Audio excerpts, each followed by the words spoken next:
इसी मसले पर कि इमरान खान अपने घर में क्यों नहीं झांकते, क्या जरूरत है उन्हें भारत के आंतरिक मामलों में दखल देने की। जो देश खुद आतंकवाद को पालता है वो भारत को नसीहत क्यों देता है। इसी पर सवाल जवाब करने के लिए मेहमानों का खास पैनल हमारे साथ है। RP Singh BJP national secretary हमारे साथ जुड़ चुके हैं, बासमती मुखर्जी फॉर्मर डिप्लोमेट है वो भी हमारे साथ जुड़ चुकी हैं, सायरा शाह हलीम नसरुद्दीन शाह की नीस हमारे साथ पैच हो चुकी हैं, सैयद वसीम रिजवी चेयरमैन हैं यूपी शिया वक्फ बोर्ड के वो भी हमारे साथ जुड़ चुके हैं, major general retired Ashwini Siwach साहब डिफेंस एक्सपर्ट के तौर पर हमारे साथ हैं। स्वागत है सर आपका। मुनीब कादिर पॉलिटिकल कमेंटेटर हैं पाकिस्तान से, वो भी हमारे साथ जुड़ चुके हैं। आप सभी मेहमानों का बहुत बहुत स्वागत करती हूं। सबसे पहला सवाल मुनीब कादिर साहब मेरा आप ही से है, क्योंकि सबसे दूरी से आप जुड़े हैं और आज तो मसला पाकिस्तान पर है, इमरान खान के बयान पर है। क्या जरूरत थी सर इमरान खान को भारत को लेकर बयानबाजी करने की? बहुत जरूरत थी, नहीं करते तो उसके बगैर काम नहीं चलता उनका।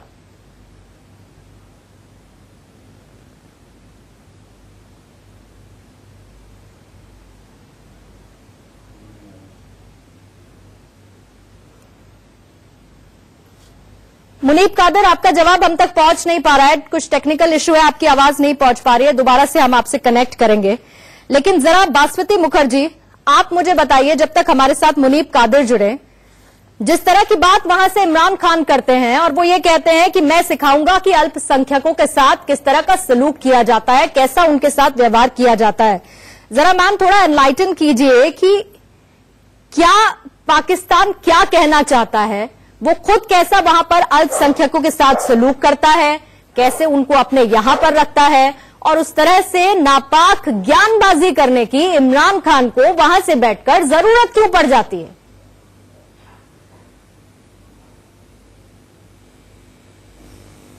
सबसे पहली बात यह है कि यह हमारी इंटरनल अफेयर है, उसमें कोई एक्सटर्नल कमेंट्स की जरूरत नहीं है। सेकेंडली, इमरान खान को खुद ही सोचना चाहिए कि उनके अपने मुल्क में जो क्रिश्चियंस है ब्लास्फेमी लॉज को यूज करके उनको डेथ सेंटेंस दे रहे हैं। जो हिंदूज थे वहां पर स्मॉल माइनॉरिटी पार्टीशन के बाद, वो तो ऐसे हो गए कि वो हार्डली एग्जिस्ट करते हैं।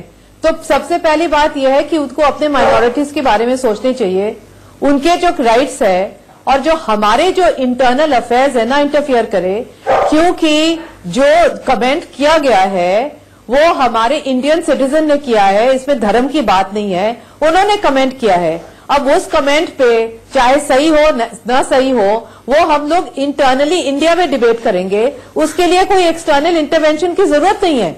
तो सबसे पहली बात यह है कि उनको अपने जो माइनॉरिटीज है सबसे पहले फोकस करनी चाहिए, और जो ब्लास्फेमी लॉज है उनको पाकिस्तान पार्लियामेंट को अबॉलिश करना चाहिए, क्योंकि वो ब्लास्फेमी लॉज की वजह से इतने माइनॉरिटीज को डरा के रखे हैं पाकिस्तान में।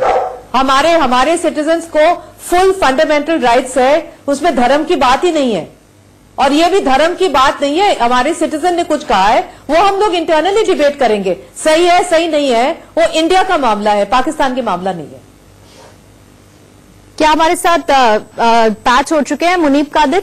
ठीक, मुनीब कादिर हमारे साथ जुड़ चुके हैं। सवाल तो मैं आपसे पूछ चुकी थी, अब आपका जवाब तब नहीं सुन पाए थे। ये सवाल ये था कि आपने सुना होगा अभी बासमती मुखर्जी को भी, जरा ये बताइए इमरान खान अगर नहीं बोलते भारत के इंटरनल मैटर में, वहां से बैठकर ज्ञानबाजी ना करते, तो उनका काम नहीं चलता सर। अच्छा, मैं उम्मीद करता हूँ आपको मेरी बात सुनाई दे रही है जी। अच्छा, बहुत अच्छे।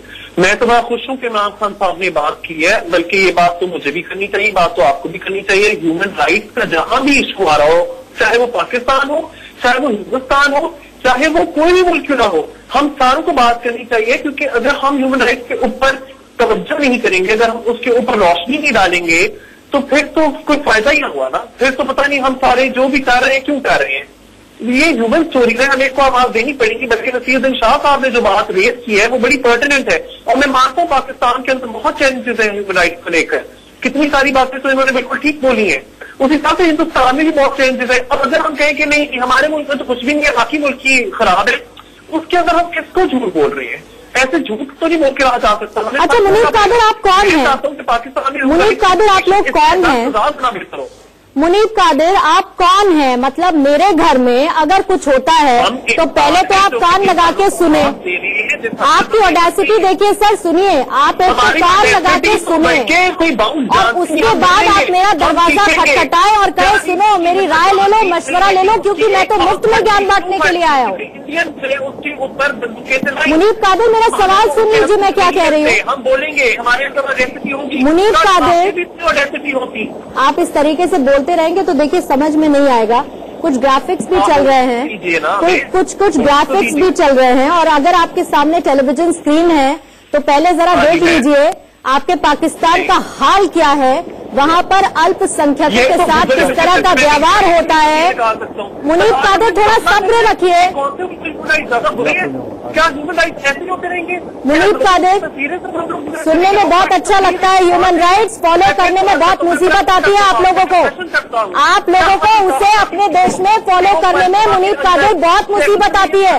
जरा सा टेलीविजन स्क्रीन पर नजर डालिए, पाकिस्तान का हाल देखिए, वहाँ अल्पसंख्यकों के साथ आप लोग क्या करते हैं।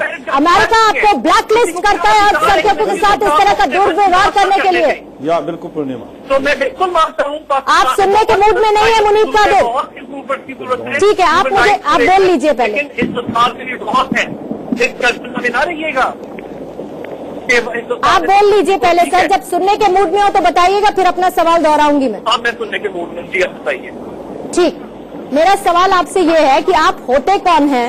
मेरे घर में कोई बात होगी तो पहले आप कान लगा के सुनेंगे, उसके बाद दरवाजा खटखटाएंगे। ऑडेसिटी आपकी देखिए, उस पर आप ये कहेंगे कि मैं तो बोलूंगा, मैं तो कहूँ। अरे सर, मेरा सवाल तो पूरा होने दीजिए।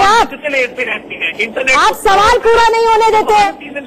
इंटरनेशनल मसला तो ये है कि आप लोगों को ब्लैकलिस्ट कर देता है अमेरिका, क्योंकि आपके अल्पसंख्यकों के साथ बुरा बर्ताव होता है, इतने सारे लोगों का धर्मांतरण होता है आपके यहाँ, जबरदस्ती एबडक्ट कर लिया जाती है वहाँ पर लड़कियाँ। आपके यहाँ से हिंदू लौट कर आते हैं भारत में, उन्हें शरण दी जाती है। आप लोगों की आंख पे ना काली पट्टी बंधी है सर, सुनिए, आप लोगों की आंख पे काली पट्टी बंधी है, ना आपको कुछ दिखता है और आपको लगता है ना सामने वाला हमें देख रहा है, और इसीलिए आपकी आदत है बार बार पाकिस्तान से भारत में घुसने की। चाहे तो इमरान खान बोले या आप लोग टेलीविजन स्क्रीन पर इस तरीके से बैठ के बात करें। ये मैं मानता हूँ कि पाकिस्तान में ह्यूमन राइट्स के इशूज हैं, पर फिर हिंदुस्तान में भी है। अरे तो सर अपने घर को देखिए ना पहले, आप लोग अपने घर को क्यों नहीं देखते। मुनीब कादिर, अपने घर को क्यों नहीं देखते, अपने घर के मसाइल सुलझाइए ना पहले, आपको क्या जरूरत पड़ी है। ये दुनिया हम सबका घर है, ये दुनिया हम सबका घर है, दुनिया की किसी कोने में भी। ये अच्छा है, दूसरे के घर में आप प्रॉब्लम सॉल्व करने के लिए बन जाइए, अपने घर की प्रॉब्लम आप सॉल्व ना कर पाए। आप जो है आतंकियों को पालते पोसते रहे। जी सिवात साहब आप बोलिए। अश्विनी सिवात, ठीक है मुनीब कादिर, समझ गए आपकी बात। आप ना सुनने के मूड में ना समझने के, आप सिर्फ बोलने के लिए आपकी एक स्क्रिप्ट रेडी है, आप बोलते रहिए वो सब। सिवात साहब कहिए। देखो पूर्णिमा, ऐसे देखना पड़ेगा, जब भारत और पाकिस्तान दोनों आजाद हुए थे 1947 में, तो उनकी जो माइनॉरिटी कम्युनिटी की स्ट्रेंथ थी 20%, जिसके थे हिंदू, सिख, क्रिश्चियन, पारसी और अहमदियात। आज की तारीख में वो घट के 3% रह गई। तो आप समझ सकते हो कि माइनॉरिटी कम्युनिटीज पे, रिलीजियस माइनॉरिटीज पे इन्होंने कितना प्रेशर डाला और उनका सबका रिलीजन कन्वर्ट कर दिया। इसके बाद आप देखो गिलगिट बल्टिस्तान, खैबर पख्तूनख्वा, बलूचिस्तान के अंदर आपको सेकंड क्लास सिटीजन माना जाता है, आपको वोटिंग राइट नहीं थे गिलगिट बल्टिस्तान में। जो लोग पाकिस्तान में चले गए मुसलमान यहाँ से, उनको मुजाहिर माना जाता है। 70 साल हो गए उनको, अभी तक सेकंड क्लास सिटीजन माना गया है। और आप, मैं बताता हूँ, जैसे आप बता रहे थे, पाकिस्तान को अमेरिका ने रिलीजियस माइनॉरिटी को ठीक नहीं करने के लिए ब्लैक लिस्ट में कर दिया है। जो बाकी कंट्रियां हैं वो सारी की सारी मुस्लिम और अफ्रीकन कंट्री हैं। तो आपको देखने की जरूरत है कि वहां पर हाफिज सईद, जो कि एक मुंबई अटैक का मास्टरमाइंड है, वो तो इनका हीरो है, और वो हमको बताने लगे हैं वहां पर कोई डेमोक्रेसी नहीं है, इस्लामिक स्टेट है। हमारा देश एक सेकुलर स्टेट है, इसके अंदर अगर कोई कमी या खामी है तो हम अंदर सॉर्ट आउट करेंगे, और हमारे देश के अंदर हर एक को क्रिटिसाइज करने की पूरी अनुमति है, और हम उसके ऊपर डिस्कशन करते हैं। पाकिस्तान के अंदर अगर ऐसा कोई कर ले तो अगले दिन सर नसरुद्दीन शाह ने जवाब तो दे दिया ना। पाकिस्तान एक जो है रोग स्टेट है, एक प्रकार से पाकिस्तान आज टेररिस्ट स्टेट है। आज वो एक ही काम जानती है कि किस प्रकार से जम्मू और कश्मीर के अंदर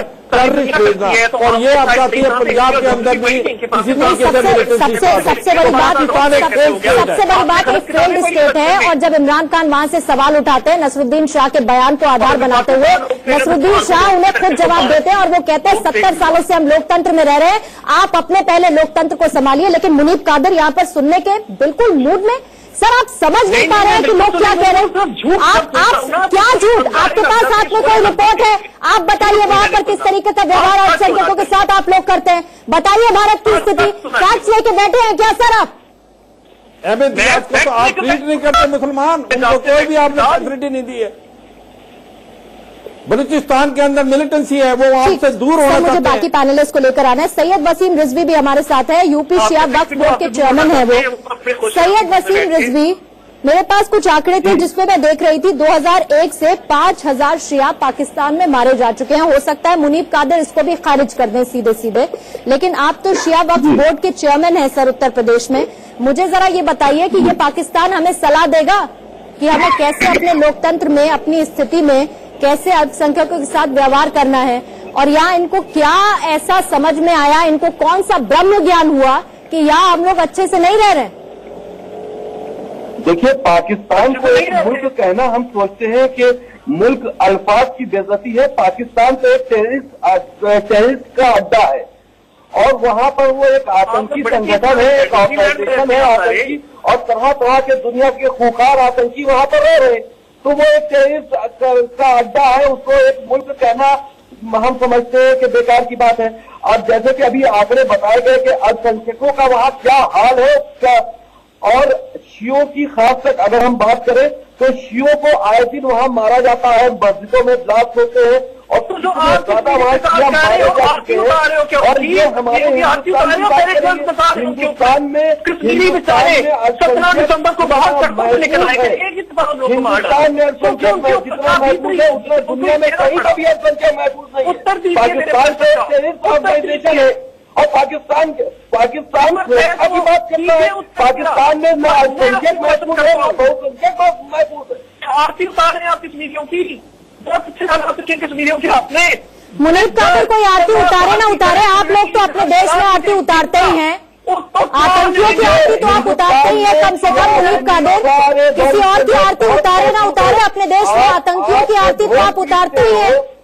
उन्हीं का सत्ता जो है आपने बना रखा है, और इसीलिए वहाँ पर बाकी लोगों की हालत ऐसी हो रखी है। आप लोगों को अपने जहाँ में रहने वाले लोगों की फिक्र नहीं है, आपको आतंकियों की फिक्र ज्यादा होती है। सारे मुल्क आपसे किनारा कर रहे हैं, आपको आंखों पे जो आपकी पट्टी बंदी है आपको समझ में नहीं आता कि एक बार हटा के उसे देखे कि पाकिस्तान किस तरीके से अलग थलग पड़ा हुआ है। कौन सी बड़ी अच्छी हालत है, मैं तो मान रहा हूँ।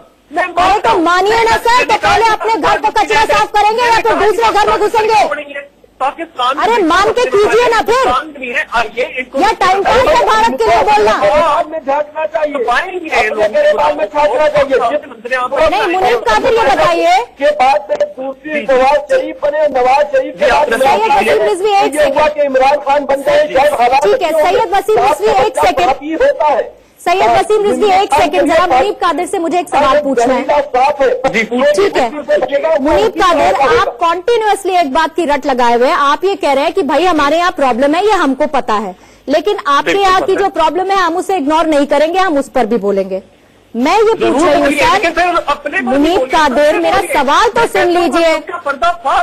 मतलब this is heights of lack of patience sir. Hindustan की खोलनी है तो चले ठीक है, हिंदुस्तान की भी आज खोलिए। मतलब थोड़ा तो पेशेंस रख लीजिए मुनीब कादिर। अरे भाई हिंदुस्तान की खोल नहीं है, हिंदुस्तान मुनीब कादिर मेरे को ये बताइए आप, मुनीब कादिर मेरा सवाल सुनने के लिए अगर पेशेंस है थोड़ा बहुत, मेरा सवाल आपसे ये है कि अगर कोई भी दिक्कत आपके मुल्क में है तो पहले आप अपने मुल्क की दिक्कतें मसाइलें सुलझाएंगे या फिर दूसरे मुल्क में इंटरवेन करेंगे और उस पर अपना एंटरटेनमेंट करेंगे? क्यों उनके पास लाहौर में सभा में बोलने के लिए इमरान खान के पास कुछ था नहीं क्या? या उनके अपने मुद्दे कम पड़ जाते हैं जो भारत के लिए बोलने लगते हैं? नहीं, बट हम लोग we can do so many things at the same time. हम इतनी सारी चीजें एक ही टाइम पे कर सकते हैं। हम यहाँ भी अगर कोई खराबी है उसको भी साफ करेंगे, करना चाहिए। कहीं बाहर सर, इससे थोड़ा आगे बढ़ जाइए, मैं आपको 2 मिनट दे देती हूँ। मैं ये बात बहुत बार सुन चुकी हूँ, इससे आप आगे बढ़ जाइए। सायरा शाह हलीम भी, नसरुद्दीन की नीस, वो भी हमारे साथ हैं। सायरा शाह हलीम, इतनी सब बातें आप इतनी देर से सुन रही हैं, ये मुद्दा कहाँ से उठा ये भी आप जानती हैं। नसरुद्दीन शाह ने इसे लेकर जवाब भी दे दिया, लेकिन आपका इस पर रिएक्शन क्या है जब हमारे देश में किसी तरह की कोई बहस होती है, या फिर आप ये कह लीजिए कि बोलने की आजादी जिस पर कोई एक व्यक्ति अपनी राय रखता है, एक बाहरी मुल्क जिसकी अपनी 100 परेशानियां, वो उसे इग्नोर करते हुए ये सोचता है चलो थोड़ा टाइम पास कर लिया जाए, दूसरा मुल्क क्या कह रहा है उस पर एक बयान दे देते हैं और इमरान खान जो है एक सभा में पहुंच के बोल देते हैं।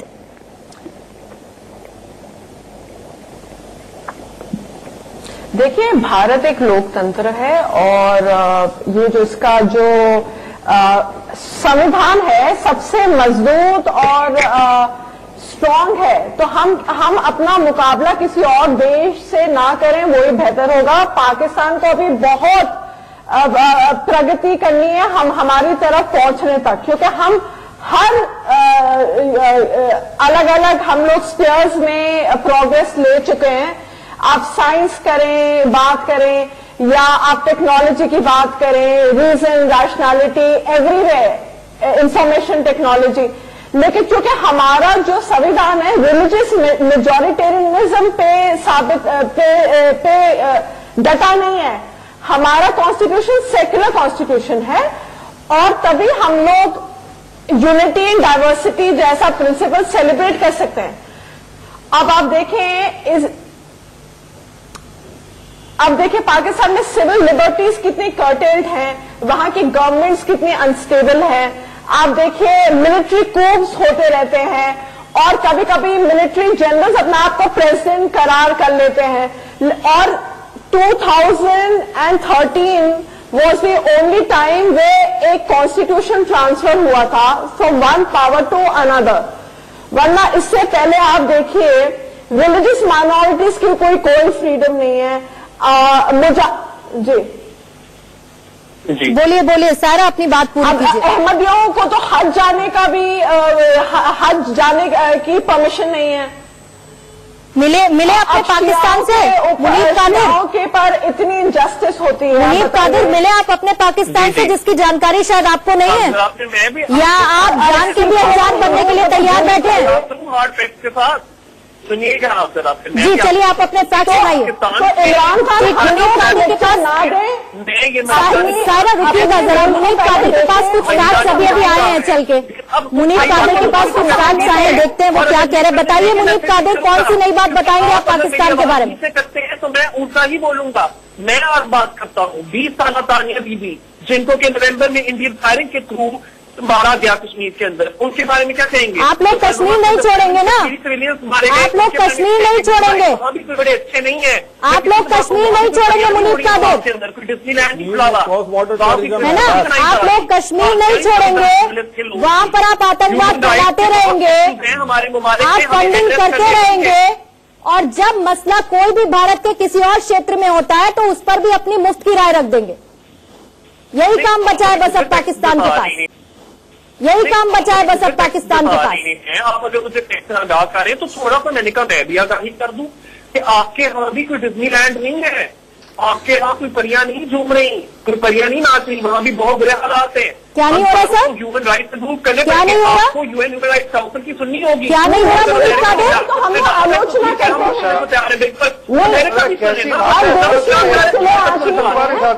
और लेकिन नागरिकों को आजादी है कि वो आलोचना करें। बॉर्डर के ऊपर ये तो हालात है, आप लोग बहुत कुंठित हो रखे हैं। आलोचना करें जो आपके मुल्क में नहीं है। मुनीब कादिर, वहाँ पे जर्नलिस्ट जो समझ नहीं आ रहा है, कत्ल होता है।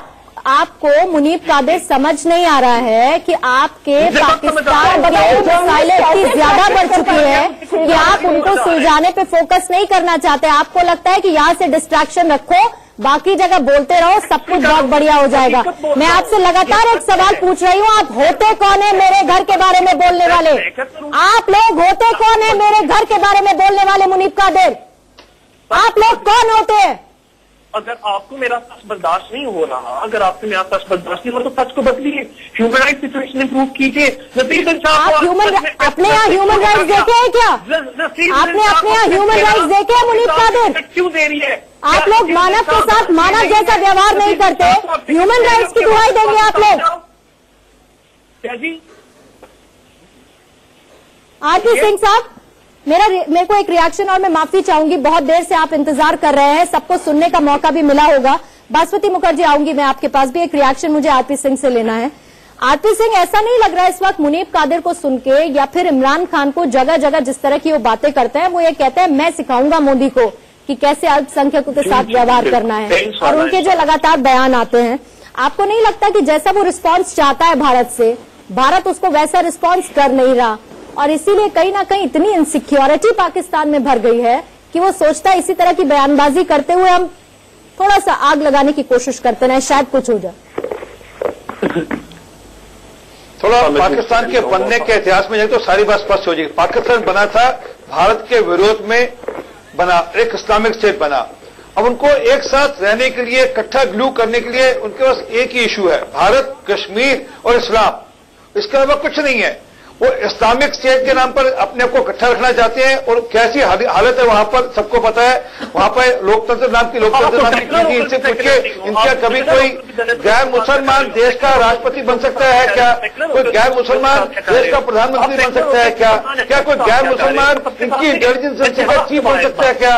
नहीं हो सकता, क्योंकि इनका जो मूल था वो इस्लाम के नाम पे बना ये देश, और जब इस्लाम के नाम पे देश बना तो यही हशर होना है। उनको अपने साथ जोड़े रखने के लिए, एक इकट्ठा रखने के लिए, उनको इमरान खान हो, वो नवाज शरीफ हो, वो भुट्टो हो, वो मुशर्रफ हो, और सबको एक ही चीज सूझती है, वो है कि हिंदुस्तान को गाली निकालो, हिंदुस्तान के बारे में बात करो और डुगडुगी बजाओ हिंदुस्तान को लेकर, और अपने अवाम को इकट्ठा रखो।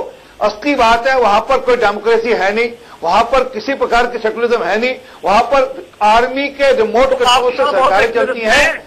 शुरू में 10 साल थोड़ा मामला ठीक रहा, परंतु 1958 के बाद आज 2018 तक लगातार पिछले 60 साल में सिर्फ आर्मी रूल है वहां पर, और जैसा आर्मी तय करती है वैसे सब कुछ ये बोलते हैं। और आर्मी के लोग अपनी ऐश करने के लिए, इनकी जो आर्मी है अपनी ऐश के चलते हुए, पूरे ब्यूरो की बात कर रहे थे, सबसे सब एक ही काम करते हैं, वो है कि किसी ढंग से गाली निकालो और हम मौज करते रहे। ठीक है आरपी सिंह। बासमती मुखर्जी, आप कुछ कह रही थी, मैं चाहूंगी एक तरफ बासमती मुखर्जी आ जाए और दूसरी तरफ आ जाए मुनीब कादिर। बासमती मुखर्जी, जरा एक बार इनको आईना दिखाइए, बहुत देर से बीच बीच में बोले जा रहे हैं, लेकिन इनको ये नहीं समझ में आता कि पहले इनको अपने मुल्क के अंदर झांकना होगा, उसकी परेशानी को दूर करना होगा, उसके बाद शायद इनको ये थोड़ा अधिकार तो मैं क्या ही कहूँ, शायद उसके बाद ये बोल पाए दूसरे मुल्क को लेकर कुछ, लेकिन पहले अपने मुल्क को देखें। बासमती मुखर्जी, जरा बताएं। सर रुक जाइए, आपके पास बहुत मौका, बार बार आप कॉन्टिन्यूसली बोल ही रहे हैं, थोड़ा सुन भी लीजिए। मैं कहना चाहती हूँ कि जी, मैं सिर्फ सबसे पहले ये कहना चाहती हूँ कि हमारे देश में हम लोग सबसे पहले इंडियन सिटीजन्स हैं, उसके बाद में हिंदू, मुस्लिम, सिख हैं। इसलिए जब कोई इंडियन सिटीजन कोई कमेंट करे तो कोई पाकिस्तानी गेस्ट को नहीं सोचना चाहिए कि वो मुस्लिम या हिंदू होके बोल रहे हैं, वो इंडियन सिटीजन होके बोल रहे हैं। और मैं समझ सकती हूँ कि कोई पाकिस्तानी को ये समझना मुश्किल है, क्योंकि उनके मुल्क में वो सबसे पहले मुस्लिम होके बोलते हैं और सेकेंडली पाकिस्तानी सिटीजन होके बोलते हैं, क्योंकि वहां पर तो कोई माइनॉरिटीज है ही नहीं। वहां पर कुछ साल पहले जब एक मुस्लिम ने कोशिश किया एक मुस्लिम औरत को एग्जीक्यूशन से बचाने के लिए, उनके बॉडीगार्ड ने उनको कत्ल कर दिया। ओके, मैं नाम भी नहीं लेना चाहती हूँ, सबको पता है कि जो पाकिस्तानी सिटीजन जो ह्यूमन राइट्स को बिलीव करते हैं और होंगे जरूर, वो जब कोशिश करते हैं माइनॉरिटीज को डिफेंड करने के लिए, उनको कत्ल किया जाता है। एक्स्ट्रा जुडिशियल किलिंग इसको कहते हैं। हमारे मुल्क में जब हम लोग कोई चीज बहस करते हैं, हम लोग बहस करते हैं इंडियन सिटीजन्स होके, इसलिए हमारे मुझे ये बताइए कि आपके मुल्क में हम लोग अपने घर की बात अपने आप करेंगे। हमारे ह्यूमन राइट्स की अगर कोई वायलेशन हो, हमारे अपने मैकेनिज्म है उसको डिफेंड करने के लिए, और हम लोग बहुत खुश होंगे अगर एक में हमारे पड़ोसन देश पाकिस्तान के ह्यूमन राइट सिचुएशन इंडिया जैसे बने। हम लोग तो वही होप करते हैं कि पाकिस्तानी सिटीजन्स को वही बासमती मुखर्जी रुक जाइए जो हमारे में है। बासमती मुखर्जी जरा रुकिएगा, क्योंकि मुनीब कादिर कॉन्टिन्यूसली बोले जा रहे हैं। मुझे लगता नहीं कि उन्होंने आपकी किसी भी कही हुई बात को बहुत अच्छे से सुना होगा, लेकिन मुनीब कादिर भले ही आप हमारे घर में घुसने की कोशिश करें, सुनिए मुनीब कादिर जी आप भले ही हमारे घर में घुसने की कोशिश करें, लेकिन इस वक्त आप एक गेस्ट के तौर पर इस टेलीविजन पर बैठे हैं। आप अपनी बात सिर्फ 30 सेकंड में पूरी कीजिए और उसके बाद में आपसे आप सुनेंगे नहीं। आप जी 30 सेकंड में अपनी बात पूरी कीजिएगा और उसके बाद मैं रिक्वेस्ट करूंगी कि जैसे दूसरा गेस्ट बोले सर बीच में मत बोलिएगा। जी बोलिए अब आप क्या कहें। मैं सिर्फ इतना कहना चाहूंगा, मेरा सबसे एक प्रश्न है, आप उनको पूछिए उन्होंने सुना कि नहीं जो मैंने कहा है, उसको कमेंट करें। हर एक फर्द बहुत खुश है, क्या इंडिया में किसी को वो नहीं लगता जो वो काइंडली कमेंट करे जो मैंने कहा है। प्रश्न है आप सर फैक्ट्स पे बात क्यों नहीं कर रहे हैं? मुनीब कादिर जय बात उन्होंने सुना नहीं है जो मैं कह रही हूँ, उनको सुनना चाहिए जो मैंने कहा है। यही तो दिक्कत है ना मैम कि ये लोग सुनते नहीं है। मैं तो यही कह रही हूँ कि हम लोग दिस इज द प्रॉब्लम। जरा सच बोलिए, आपने कहा कि उनको सुनना चाहिए, उनको सुनना चाहिए कि उनके अपने जो सिटीजन्स जब माइनॉरिटीज को डिफेंड करते हैं उनको कत्ल किया जाता है, तो वो क्या कैसे ह्यूमन राइट्स है? काइंडली हमें ये बताइए, समझाइए मुझे। और क्या ना और क्या ना एक हिंदुस्तान महिला का मतलब बीच में मुनीब कादिर आपको इतनी देर का ब्रेक मिल रहा है सर बीच बीच में, आप कुछ नई रिसर्च क्यों नहीं करते हैं?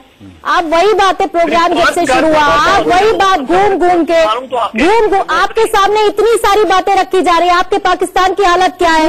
ग्राफिक्स में आप स्क्रीन देख लीजिए। बासमती मुखर्जी इतनी देर से बात कह रही हैं, सिवाज साहब है वो लगातार आपको बता रहे हैं कि आपकी हालत कैसी है, सुनने को आप तैयार नहीं, वही बातें घूम के आप बोले जा रहे हैं सर। मुनीब कादिर आप ये देखो इस बात, मुनीब कादिर आप देखो आपकी सिचुएशन क्या है। पाकिस्तान के अंदर आज की तारीख के अंदर टेररिज्म फैला हुआ है और टेररिस्ट जो हाफिज सईद जैसे लोग ओपन फील्ड में आपके नाम से डेमोक्रेसी है पर शैम डेमोक्रेसी है। ये एक प्रकार आर्मी ही जो कहती है वही होता है। जैसे इमरान खान ने कहा कि भारत के बारे में बातचीत की, आप अंदर झांक के देखें आपके कैसे हालात है। बलूचिस्तान के साथ इंसर्जेंसी है वो आपके साथ ही है। आपने बांग्लादेश के साथ क्या किया? 1971 में जब बंगाली मुसलमान आपका प्राइम मिनिस्टर बनना था तो आपने नहीं दिया और इसीलिए बांग्लादेश पैदा हुआ। आप जो मुसलमान इंडिया से गए थे 70 साल हो गए उनको सेकंड क्लास सिटीजन मानते हो, उनको मुजाहिर करते हो। अहमदियाज को आप मुसलमान नहीं मानते, शियाज को आप इल्ट्रीट करते हो, हिंदू और सिख लड़कियों को आपने रेप करके मुसलमानों से शादी कराई है, तो आपका ट्रैक रिकॉर्ड बहुत पुअर है। आप दूसरों को क्या शिक्षा दोगे? आप देखिए जो कठुआ रेप केस हुआ वो क्यों हुआ? क्योंकि वो छोटी बच्ची आपका मुसलमान की एक हिंदू टेम्पल में अगर हमारे साथ कुछ हुआ है तो लोग उसका टाइम लेगा, किसी को बख्शा नहीं जाएगा। याद रखो आपको बताना चाहता हूँ देश के अंदर देश का जो लॉ है सबसे बड़ी चीज है। अगर किसी ने कोई खामी की है या किसी ने कोई गलती की है या किसी ने रेप किया है उसको सख्त से सख्त सजा मिलेगी, क्योंकि हमारे देश के अंदर डेमोक्रेसी है। हमारी देश जो है सेकुलर कंट्री है और कोई भी आदमी लॉ से ऊपर नहीं है, कॉन्स्टिट्यूशन से ऊपर नहीं है और हम सब भारतीय हैं, ये याद रखो। ये बात इनको समझ में नहीं आ रही है। पकड़े अपने घर में जो गंद है उसको साफ करे, सफाया फेरे। मुनीब कादिर मेरे ख्याल में वो सुनने मुनीब कादिर मैं एक छोटे से ब्रेक के लिए रुक रही हूँ। मुनीब कादिर मैं एक ब्रेक के लिए रुक रही हूँ और मैं आपसे रिक्वेस्ट करते हुए जा रही हूँ। आरपी सिंह साहब ब्रेक से आने के बाद आपसे मैं रिएक्शन लूंगी, लेकिन मुनीब कादिर एक ब्रेक के लिए रुकते हुए आपको कम से कम जितनी देर का ब्रेक है उतनी देर का वक्त देते हुए कि जरा जो सवाल आपसे इस डिबेट में पूछे जा रहे हैं, जो सवाल पाकिस्तान को लेकर हैं, उसका जवाब तलाश लीजिए बनस्पत इसके कि आप भारत में घुसे, भारत के मसाइल क्या है, भारत के मसले क्या हैं, उस पर अपनी राजनीति इमरान खान पाकिस्तान में बैठकर चमकाएं और आप एज अ पॉलिटिकल कमेंटेटर अपनी चीजों को दुरुस्त करें। एक छोटा सा ब्रेक, लौटेंगे फौरन। मुखर्जी फॉर्मर डिप्लोमेट हमारे साथ हैं, सैयद वसीम रिजवी चेयरमैन हैं यूपी शिया वक्फ बोर्ड के, वो भी हमारे साथ हैं, major general retired Ashwini Siwach साहब डिफेंस एक्सपर्ट के तौर पर हमारे साथ हैं, मुनीब कादिर पॉलिटिकल कमेंटेटर हैं, पाकिस्तान से हमारे साथ स्काइप के जरिए वो जुड़े हैं। मुनीब कादिर, ब्रेक के बाद मैं उम्मीद करती हूँ कुछ वाजिब बात सर आप कर पाएंगे। मैं भी उम्मीद करता हूँ आप भी कुछ सच कहेंगी। जी जी जी बोलिए। मुनीब कादिर, सवाल मुझे अगर आपसे पूछना पड़ेगा, बहुत सारे सवाल आपके लिए पाइलअप हैं सर। बासमती मुखर्जी से लेके अश्विनी सिवाज साहब ने बहुत सारे सवाल आपके सामने रखे हैं, आरपी सिंह लगातार आपके सवाल उठा रहे हैं। कुल मिला के मंदिर बचे हैं पाकिस्तान में? बोलिए बोलिए आरपी सिंह, पहले आप बोलिए। ये क्या बोला? इससे पूछे कितने मंदिर बचे हैं पाकिस्तान में, और कुछ उंगलियों में गिन सकते हैं, इतने ही मंदिर बचे हैं। और ये भी पूछिए कितने हिंदू और कितने सिख बचे हैं और कितने क्रिश्चियन बचे हैं पाकिस्तान में। इनसे जरा पूछिए कि 15 साल की लड़की को जो जलाया गया सिर्फ क्योंकि वो दलित थी, वो क्यों जलाया गया? इनसे जरा पूछिए उन्नाव कठुआ रेप केसेस जो अरे सर, ये लिस्ट गुरप्रीत कौर, हरप्रीत कौर, नाम बताऊंगा आपको, ये पूरी लिस्ट है जिन लड़कियों को आप अब्जेक्ट करते हैं और उनको कन्वर्ट करते हैं बच्चों को। नहीं कर सकते तो कुछ ना कहिए, क्योंकि फिर अगर आपने मुंह खुलवा दिया बात निकलेगी तो। अच्छा ठीक है मुनीब कादिर, कर सकता हूँ जी। अच्छा ठीक है, रुकिएगा आरपी सिंह साहब, रुकिएगा। मुनीब कादिर, जरा आप मुझे ये बताइए कि आज भी पाकिस्तान में जितने मुसलमान हैं जो बंटवारे के बाद वहां पर पहुंचे, आप आज भी उन्हें मुजाहिर क्यों कहते हैं? मुझे आप ये बताइए कि पाकिस्तान में अहमदी मुसलमानों को आज भी भेदभाव के साथ क्यों ट्रीट किया जाता है? नहीं मानते। आप मुझे ये बताइए कि जो 20% अल्पसंख्यक थे अब उनकी संख्या 5% क्यों रह गई है? आप मुझे ये बताइए कि आपके यहाँ जबरदस्ती धर्मांतरण क्यों करवाया जाता है? आप मुझे ये बताइए ईश निंदा कानून की आड़ में आप किस तरीके से पाकिस्तान में अल्पसंख्यकों के साथ अत्याचार करते हैं? आप मुझे ये बताइए कि बलोचिस्तान में आज हालात इस तरह के क्यों हैं? गिलगिट बाल्टिस्तान में इस तरह के हालात क्यों हैं? आतंकियों को क्यों पालते हैं सर? क्यों फंडिंग करते हैं? क्यों कश्मीर में लोगों को चैन से जीने नहीं देते? क्यों अपने यहाँ के लोगों को मारते हैं? आप मुझे ये सब बताइए सर। उल्टा चोर को तो को डांटे। शुरू की बातें ठीक थी, शुरू की बातें ठीक थी, मैं चुप था, मैं सच्चा इंसान। शुरू की बातों में मैं नहीं बोला। कश्मीर का तो आप बोलिए ना, जो आपने धज्जियां उड़ाई हैं। यूनाइटेड नेशंस भी काम उठा है, यूनाइटेड नेशंस भी चीख उठे हैं। बॉर्डर टेररिज्म है, आप आतंकवादी भेज रहे हो पाकिस्तान ऑक्यूपाइड कश्मीर से। ये जो आपके लश्कर तोबा और जैसे मोहम्मद वाले यहाँ पर आ रहे हैं, ये करें। अभी आप जानते हैं कि पाकिस्तान जो जम्मू और कश्मीर में अभी डेड एंड आ गया है, तो आप अभी पंजाब के अंदर मिलिटेंसी फैलाने की ट्राई कर रहे हैं। तो आपका एक काम है किसी प्रकार से भारत देश के अंदर आतंकवाद फैलाना, यही काम रह गया पाकिस्तान का। अगर पाकिस्तान चाहता हमारे साथ अच्छे रिलेशन, तो ये क्रॉस बॉर्डर टेररिज्म को छोड़े और तभी भारत के साथ रिलेशन होते। अभी आप पंजाब के अंदर मिलिटेंसी स्टार्ट करने वाले, आप सिख फॉर जस्टिस को रेफरेंडम 2020 के लिए आप बहुत पैसा देंगे। सिख फॉर जस्टिस की आपने ऑफिस करवा दिया लाहौर में, तो आप जो है मानने वाले नहीं है। आप ये चाहते हैं कि भारत के अंदर किसी तरीके से टेररिज्म फैले, और भारत चाहता है कि आप समझे हम अच्छे रिलेशन चाहते हैं आपसे। अगर आप cross border terrorism, Bharat talk नहीं करेगा जब तक आप ये बोलोगे। और आप अंदर झांक के देखें, गिलगिट बल्टिस्तान, खैबर पख्तूनख्वा, वहां पर लोगों को सेकंड क्लास सिटीजन माना जाता है। बलूचिस्तान जो है वो आपके साथ रहना नहीं चाहता, वो एक अलग देश होना चाहता है। और अभी आप जानते हो अमेरिका ने आपको ब्लैक लिस्ट कर दिया है, क्योंकि आप माइनॉरिटी करते हो। हिंदू और मुसलमान को रेप मुसलमानों के साथ आप 20% थे जब 10,000 हुआ था माइनॉरिटी, 3% रह गए। तो आप उनका ट्रैक रिकॉर्ड देखें कि आप कैसे कर सकते हो। आपने बांग्लादेश के अंदर रेप किया, आतंकवाद फैलाया, आप नहीं माने कि मुसलमान बंगाली पाकिस्तान का प्राइम मिनिस्टर बने, तो इसीलिए ही बांग्लादेश बना। तो सिवाज साहब आप तो कहाँ कुछ मानने के लिए तैयार हैं, वो अभी भी कहाँ कुछ बासमती मुखर्जी अगर आप समझ पाई हो कि मुनीब कादिर क्या कहना चाह रहे हैं, 4 पॉइंट भी उसमें से अगर समझ पाई हो, मैं तो नहीं समझ पाई। ये है कि पाकिस्तान के मैं तो नहीं समझ पाई, क्योंकि मेरे सवालों का जवाब मुझे नहीं। मैं एग्री कर रहा हूँ, मैं चाहता हूँ वो कहना चाहते हैं, मैं समझाऊं मैं इनकी बातचीत से हमारे पाकिस्तानी गेस्ट बॉलीवुड एक्सेप्ट नहीं करना चाहते हैं कि उन्हें उनके मुल्क में इतने सारे प्रॉब्लम्स हैं कि वो एक डेमोक्रेसी और सेक्युलर कंट्री में इंटरनल अफेयर्स में इंटरफियर नहीं करनी चाहिए। सेकेंडली, उनको ये सोचना चाहिए कि हमारे 160 मिलियन मुस्लिम जो है वो सब इंडियन सिटीजन है, वो इंडिया को डिफेंड करेंगे,